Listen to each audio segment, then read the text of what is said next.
This is the story, ancient and ever new, of the grain of wheat that bears fruit only if it dies, and only for love and uttermost gift of love. May my body disappear, is the prayer which, according to a witness, Sister Maria Carola II said on that day of her religious profession. She could not know how much the Lord will take her at her word. In fact, after an intense missionary experience in Kenya, which lasted more than 20 years, she breathed her last during the crossing of the Red Sea on the return journey to Italy on 13 November the year 1925. It was 5 o'clock in the morning. A few hours later, wrapped in a white sheet, she was lowered into the sea, and in a short time, she disappeared beneath the waves of the Red Sea, accompanied by unstoppable cry from those who religiously attended the moving farewell. She was 48 years old. All lived in a gift of love. Her body was destined to leave no trace on this earth, not so the memory of her goodness and virtues. Fiorina II, the seventh of the 10 children of a modest Christian married couple, Francesco II and Antonia Jeremia, was born on 3rd April the year 1877 in Cittadella, a pleasant town in the province of Padua in Veneto. She was baptized the following day with the name Fiorina, so named by her mother, almost if to indicate a program of her life. She attended school at the parish, played and conversed with her friends, but she also loved to spend long moments in silence, in solitude, because she said, and I quote, "Jesus has so many things to tell me," end of the quote. She was a beautiful girl, now admired by the young people of the village. She had to make a decision for her future.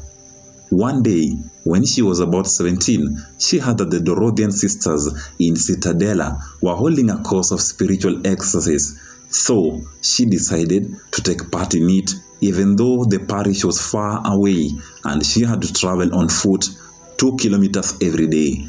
She withdrew completely from her friends and family members because she sensed that Jesus had something great and beautiful to communicate to her. After several months, on 27th August 1896, with 4 other companions, she arrived in Turin at the little house of Divine Providence, known to us all, the Kotolenko, to undertake her formation. Fiorina was registered with the number 24,210 and was the 139th postulant of that year. Her first tasks were humble. She was sent as a cook to Giaveno in the province of Turin, to the boarding school entrusted to the Oblates of the Virgin Mary. In the year 1903, the departure of the first missionaries began. They were sent to Africa to assist the missionaries of Our Lady of Consolation who needed female personnel for evangelization. For this reason, on 19th March 1904, she sent the Superior the following request, and I quote, "Most vulnerable Father, I beg you to grant me a grand favor, to be part of the first expedition of the missionary sisters who will leave for Africa. I have always nurtured a great desire to sacrifice myself for the poor, and I would be happy if these poor were the black ones in Africa. I love the little house and my superiors tenderly, and the sacrifice of the detachment from them will have no comparison with others in my life. I did not fail to reflect on these serious sacrifices of soul, body, and the heart that the missionary life imposes, but I have the firm confidence that the good Lord will sustain me in every trial. I have not failed to pray to the Lord to enlighten me, but I feel the desire to be a missionary increasing in me. The thought that I can, in some way, contribute to the expansion of the kingdom of Jesus fills me with a gratitude towards you and towards the Lord. Please consent to notify me of the God's will, and here I am ready to sail." End of the quote. Father Ferrero granted her request, so she became a missionary. On the 28th January 1905, at only 27 years old, Sister Maria Carola left for Africa on the 3rd expedition together with her sisters. After almost a month of navigation, they arrived in Mombasa on the southern coast of Kenya. The theologian Perlo, superior of the mission, was waiting for the group. Sister Maria Carola and her sisters spent a few days in the house of the White Fathers founded by Cardinal Lavegre. In the meantime, after some rest, they prepared themselves to leave again, directed towards Limuru, north of the capital city, Nairobi, in the heart of Kenya. Limuru, however, was but the first stage. After months, Sister Maria Carola, with the other sisters, missionaries, and Perlo, left Tudu, a village in a central and impervious area on the edge of the Aberdare forest. For 4 good years, she worked in this area, certainly not of the most promising due to its climate. Sister Maria Carola undertook the role of being a cook at the station of Tudu to provide on a daily basis for them, as well as much as the theologian Father Francisco Gagiero, then superior of the sawmill, will say about her.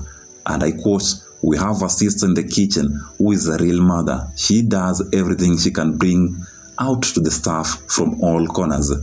We have everything. We work willingly. There is peace. Let's hope that the superior will not steal her from us anytime soon." End of the quote. Apart from cooking, Sister Carola undertook the role of setting up new mission stations. However, she faced the pitfalls of swirling rivers that she must wade through using sticks, as she could not be able to be carried on the shoulders of the boys because she was too tall. She spoke to the natives about Christ in the local language, and above all, with the gestures of the altruism and the concrete charity, she was well liked by all. Once again, however, obedience called her way. From Tudu, in the 1909, Sister Maria Carola was sent as superior to Ishiagaki. She started from nothing, her new station, much to do, little order, insufficient material, and great need to provide everything. She gathered the small community around her and governed it with peace and serenity. She was moved in all her actions by a great and boundless love for Jesus. Always, in all the days of her missionary activity, whether good or bad weather, she set out in a search of souls, cocked hat on the head, polished shoes on her feet, laces and leggings up to the knee, walking stick in her hand, and on, devouring the street in long strides to visit the poor and the sick in the villages. As soon as the natives knew the first elements of a Christian doctrine, Sister Maria Carola baptized them and taught them to pray Our Lady by reciting the Rosary together, because for her, the Rosary was the simplest compendium of the truth of the Catholic faith. In Mogoeri from 1910 to 1914, she devoted herself to activities with zeal and perseverance, hardworking and serene. She seemed to have been made for this place, and you would say she was immovable. But war broke out and she was transferred to Wambogo. From this station, Sister Maria, Daria, Sister Rachel had left for the field hospital. Sister Maria Carola replaced them at a particular dramatic moment. Recruited men for the war between 1915 to 1918 that had nothing to do with the tribal skirmishes to which they were accustomed to the part of Africa. The poor men found themselves fighting in a conflict which they now neither means nor strategies. The women remained in the villages to look after their domestic animals and their fields. Sister Maria Carola found herself having to replace more than once those poor mothers who wept thinking that all their livelihoods were being destroyed, not having anyone to look after their harvest. The Spaniard influenza pandemic then became a cruel traveling companion in the immediate post-war period and claimed the lives of African populations already sorely tried by poverty. Sister Maria Carola was always on the road, a 10-day march from Kiawambogo, from the stage to stage, passing through Nyeri and Igoji. On 15th August 1920, Sister Maria Carola arrived at Tigania in Meru, northeast of Nairobi, the new and final work camp that God assigned to her. There were only 3 of them: Sister Maria Carola, Sister Syriaca, and Sister Crescentina. The work in Meru was extremely difficult than the previous one, but she cared about the mission. She wrote to her sister who remained among the Kikuyu, and I quote, "Pray for these Africans of Meru," end of the quote. And after the first baptism, she added that Jesus does not look at the quantity, but at the goodwill, and that conversation depends on him.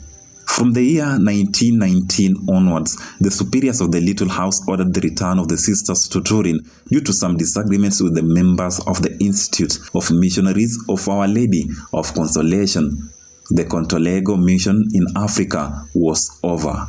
Sister Maria Carola intended to remain faithful till the end to the mandate received 20 years earlier. Someone has to be the last one, and that will be me. In 1925, after giving all of herself, she received the order to return to her homeland, and she obeyed. On the storm ship, during the journey across the Red Sea, Sister Maria Carola became seriously ill again, and within a few days, she was at the end of her life. How many sacrifices of the soul, body, and heart was Sister Maria Carola able to impose on herself, comforted by the death she awaited from God, from the eternal beatitude. Her fellow sister, Crescentina, who was traveling with her, did her utmost to the impossible to save her, consulting several times the ship's doctor. On November 13, 1925, Sister Maria Carola left Earth for heaven. She revealed once again, with a great sign of cross and a bright smile to her sister, her great love for Christ and her neighbor. On board, after having placed the rosary and the crucifix in the hands, her body was covered in a candy-trinding sheet with a religious pity wrapped in the mattress of her bed, secured at the sides and folded into a large mat, ready for burial in the sea. A very sad scene, but this is the law. At 9 o'clock in the morning, only a few hours after the death, Sister Maria Carola disappeared between the waves of the Red Sea in the strait between Port Sudan and Suez. At that moment, the prayer she had expressed on that day of her profession was fulfilled to the letter, which I quote, "Jesus, may this body of mine disappear after having worked and suffered so much, and may there be no trace of me here below, after having brought my neighbor to thee, O Jesus," end of the quote. All is accomplished as on Calvary, as stupendous adventure of faith and charity of an entire life offered to the Lord. Only Jesus and his mother can give to the world and to the eternity persons of such witnesses, sign and proof of the immense fruitfulness and truth of Catholicism, an example of life to imitate.